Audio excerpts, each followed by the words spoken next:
കഴിക്കുന്നതിലും എന്തെങ്കിലും ഡിഫറെൻ്റ് ആയിട്ട് കഴിക്കാമെന്ന് വെച്ചാൽ കേട്ടോ ഇന്ന് നമ്മൾ പോത്തിൻ്റെ വാരിയലിൽ നിന്നാണ് തുടങ്ങുന്നത്. ഇത് നോക്ക്, വാഴയിലയിൽ പൊതിഞ്ഞാണ് കേട്ടോ ഇത് വരുന്നത്. തുറക്കുമ്പോൾ അകത്ത് നല്ല തിക്ക് ഡാർക്ക് മസാലയിൽ പൊതിഞ്ഞ് പോത്തിൻ്റെ വാരിയൽ കാണാം.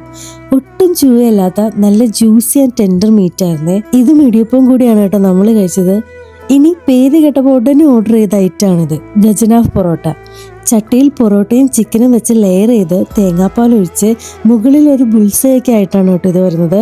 2 ആൾക്ക് വരെ കഴിക്കാനുള്ളതുണ്ട് ഇത്.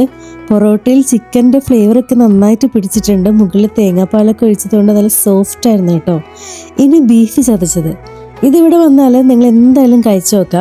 ചതച്ച ബീഫ് മസാല ഒപ്പം തേങ്ങാപ്പാലൊക്കെ ഒഴിച്ചാണ് കേട്ടോ ഇതും വരുന്നത്. ഇടിയപ്പവും പൊറോട്ടയുടെ ഒക്കെ ഒപ്പം കഴിക്കാനായിട്ട് ഇത് നല്ലതാണ്. അവസാനമായിട്ട് പാൽ കൊഞ്ചും കൂടി പറഞ്ഞു. എല്ലാം ഒന്നിനൊന്നും നല്ലായിരുന്നു. ലാസ്റ്റ് ഒരു സമാവർ ചായയും കുടിച്ചിട്ടാണ് കേട്ടോ നമ്മളിവിടെ നിന്ന് ഇറങ്ങിയത്. അകത്ത് നല്ല സ്പേഷ്യസ് ആയിരുന്നേ. അതുകൊണ്ട് നിങ്ങൾക്ക് ഫാമിലി ആയിട്ടൊക്കെ വന്ന് ഇവിടെ കഴിക്കാൻ കേട്ടോ. ഇതിൻ്റെ ലൊക്കേഷൻ കറിച്ചിട്ട് റെസ്റ്റോറൻറ്റ് ബിനോമുറ.